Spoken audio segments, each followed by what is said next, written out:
C'est un plaisir et un véritable luxe de posséder sa propre maison, peu importe qu'elle soit petite ou grande.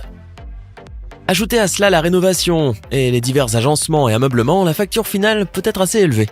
C'est l'une des principales raisons pour lesquelles les propriétaires de maisons n'aiment pas céder leur maison, lorsque le gouvernement ou des projets commerciaux privés veulent la réquisitionner pour la démolir.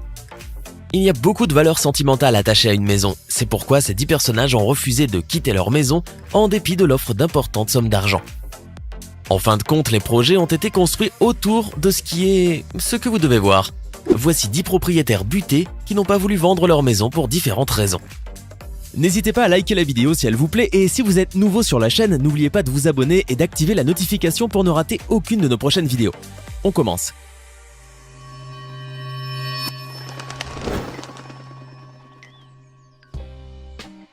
Austin Spriggs. Au centre-ville de Washington, au plus fort du boom immobilier, Austin Spriggs était propriétaire d'une maison de ville dans un quartier où les promoteurs commençaient à construire des copropriétés et des bureaux. Plusieurs d'entre eux ont commencé à défiler à l'intérieur comme à l'extérieur de son bureau, offrant des millions à Spriggs pour le bâtiment qui abritait ces petites entreprises d'architecture depuis 1980. À chaque fois, Spriggs leur répondait non et demandait plus d'argent, puisqu'il leur proposait de faire de cet endroit une pizzeria qui permettrait de nourrir tous les nouveaux arrivants dans cette rue, autrefois oubliée de Massachusetts Avenue, à l'est de Washington. À une époque où l'on gagnait des tonnes d'argent dans l'immobilier, la résistance de Spriggs faisait l'objet d'âpres discussions à Washington et même au-delà. 4 ans plus tard, le long cratère qui entourait le bâtiment des Spriggs était intégralement occupé par des tours de verre, d'acier et de briques. La pizzeria n'a jamais ouvert. Après la menace de fermeture de sa banque, Spriggs a finalement mis son bien en vente pour 1,5 million d'euros. Soit la moitié seulement de la somme qu'un promoteur avait proposé de lui payer à l'époque où il avait refusé la vente de sa maison. Il a finalement réussi à vendre sa maison en 2011 pour la somme de 750 000 $. Yang. À première vue, cette maison a l'air d'être restée la seule debout après une explosion massive. Mais ce bâtiment de 3 étages situé au milieu de Ticheng, dans la province du Hubei, n'est en fait qu'une partie du vaste chantier de construction d'un parc industriel de haute technologie, délaissé par les promoteurs car victime du développement urbain rapide de la Chine. La seule maison entourée de tertres de terre laissée là par les travaux en cours appartient à un homme du nom de Yang, qui a refusé de déménager au terme d'une bataille de 2 ans contre le gouvernement local. En 2012, M. Yang n'a pas pu se mettre d'accord sur le montant des indemnités de déménagement avec les autorités et les promoteurs ont donc coupé son eau et son électricité. M. Yang et sa famille ont brièvement quitté leur maison pour emménager dans un logement en location pendant que leur belle-fille accouchait. Puis, pour des raisons économiques, ils ont ensuite réemménagé, mais sans eau et sans électricité. Ils sont depuis obligés d'aller puiser de l'eau à la rivière distante de plus d'1 kilomètre. Et en ce qui concerne l'éclairage, ils ont désormais recours à des bougies. L'autoroute chinoise coupée en 2. Une nouvelle autoroute en Chine a vu son parcours séparé en 2 après qu'un propriétaire ait refusé de vendre sa maison au promoteur. Le propriétaire, qui reste non identifié, habite dans le quartier Lutuo du district de Denzhai à Ningbo, dans la province du Zhejiang, dans l'est de la Chine. Les automobilistes empruntant l'autoroute doivent maintenant contourner la maison en attendant que son propriétaire prenne une décision. Macefield. Dans le quartier Ballard de Seattle, aux États-Unis, il existe un immense centre commercial avec un trou étrange au centre du bâtiment. À l'intérieur de cet espace se trouve une toute petite maison avec une histoire incroyable qui aurait inspiré Pixar.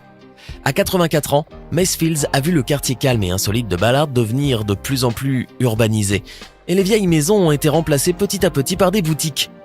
Lorsque les promoteurs ont frappé à la porte de la petite maison de 2 étages d'Edith, avec l'intention de la démolir et de construire un centre commercial, elle a refusé de vendre, même après qu'il lui ait offert 1 million de $.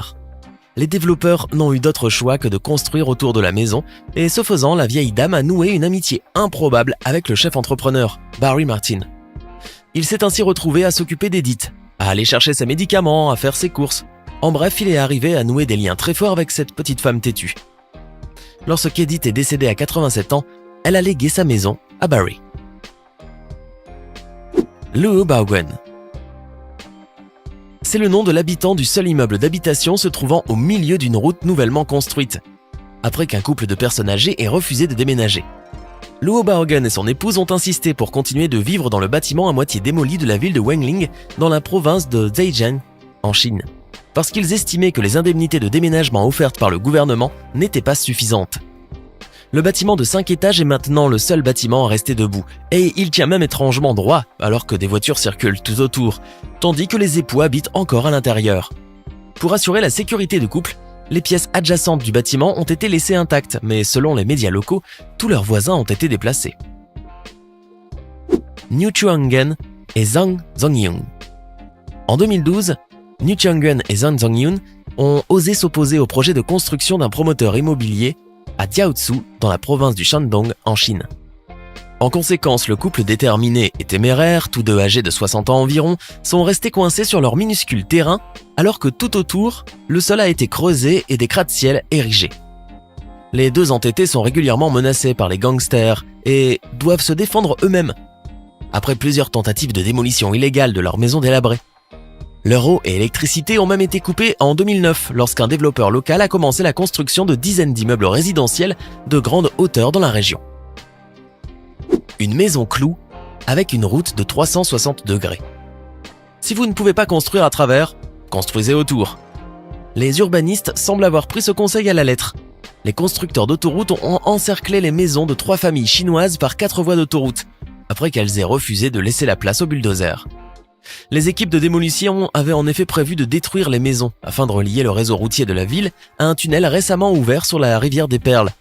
Mais les propriétaires refusant de vendre, ils ont dû procéder à des ajustements de construction. Certains internautes ont plaisanté en disant que les autorités avaient donné aux détenteurs des maisons une vue à 360 degrés de la route. Un coin de millions de dollars. Pendant des décennies, il était caché derrière des panneaux publicitaires ou enveloppé dans un faux sac à provisions. De nombreux acheteurs ne l'ont même pas remarqué. Mais de vieilles photos révèlent un bâtiment de 5 étages dépassant comme un pouce endolori devant le grand magasin le plus emblématique du monde. Bien que Macy's loue de l'espace publicitaire, le bâtiment de 5 étages n'a jamais été la propriété du magasin et est l'un des plus connus de l'histoire de l'immobilier à New York. Tout a commencé vers 1900, lorsque Macy's, alors situé sur l'ouest de la 14e rue, s'est emparé du terrain de Herald Square pour son immense centre commercial. Macy's avait conclu un accord verbal pour acheter un terrain au coin de la 34e et de Broadway. Mais un autre agent l'a devancé. Le bâtiment de 5 étages de l'endroit avait été acheté par l'agent Robert H. Smith pour 375 000 $. Une somme incroyable à l'époque. L'idée était d'empêcher Macy's de devenir le plus grand magasin au monde. On suppose que Smith, voisin du magasin Macy's situé dans la 14e rue, agissait en grande partie pour le compte d'une autre société du nom de Siegel Cooper, qui avait construit ce qu'il considérait être le plus grand magasin du monde à l'époque sur la 6e avenue en 1896. Une autoroute chinoise construite autour d'une ferme. Les automobilistes qui circulaient sur une autoroute construite en 2014 ont vu leur parcours se terminer dans une impasse, bloqués sur cette route par une immense ferme. La plupart des résidents alentours avaient accepté de recevoir un certain montant pour déménager et permettre la construction d'une route reliant la Chine à Dongjin. Mais l'agriculteur Yateng, 72 ans, et son épouse Sheng, 71 ans, ont estimé que le gouvernement ne leur avait pas assez offert. Ils sont donc restés sur place. Ne voulant pas dépasser le délai de livraison de la route, le conseil local a tout simplement construit l'un et l'autre des côtés. Depuis, la grange et la cour de M. Teng sont fréquentées par une chèvre et quelques poulets chevauchant l'autoroute de la province du Shandong en Chine, bloquant complètement le passage des voitures. Les petits véhicules peuvent contourner la ferme via un petit chemin de terre sur le côté, mais les camions doivent non seulement faire demi-tour, mais faire un détour bien plus important encore. Les automobilistes ont copieusement insulté les ouvriers responsables de la construction pour n'avoir informé personne de l'obstacle, qui n'apparaît pas sur les GPS. Une ferme au cœur d'un aéroport japonais. À l'aéroport de Narita, au Japon, les agriculteurs ont refusé de se séparer de leurs terres, qui se trouvent en plein milieu de l'aéroport. Plus étonnant encore, ils se trouvent à proximité immédiate des pistes et ne semblent pas craindre de ressentir des tremblements chaque fois qu'un avion décolle ou atterrit. Depuis l'ouverture de l'aéroport, environ 90 avions par jour survolent leur district, souvent à une altitude pouvant aller jusqu'à 40 mètres au moment de leur décollage ou de leur approche pour atterrir. Le bruit dépasse souvent les 100 décibels, un niveau équivalent à celui que l'on entend sous un chemin de fer surélevé. Tout a commencé quand des habitants de Narita ont été mécontents du fait que le gouvernement japonais ait tenté d'utiliser un domaine éminent pour les déraciner de leurs maisons et de leurs fermes. En conséquence, ils ont mené de durs combats légalement qui leur ont permis de garder leur maison. Le gouvernement a finalement acquis suffisamment de terre pour construire l'aéroport de Narita, mais avec une seule piste, pas 3 comme initialement prévu, et ce malgré des années de résistance acharnée. Le centre a ouvert ses portes en 1978, 2 mois après la dernière manifestation, au cours de laquelle des militants gauchistes masqués et casqués ont pris le contrôle de la tour de contrôle, presque terminée, et détruit son équipement. Cela a été le conflit le plus long et le plus meurtrier de l'histoire de ce pays, qui a duré 39 ans et qui a coûté la vie à 13 personnes.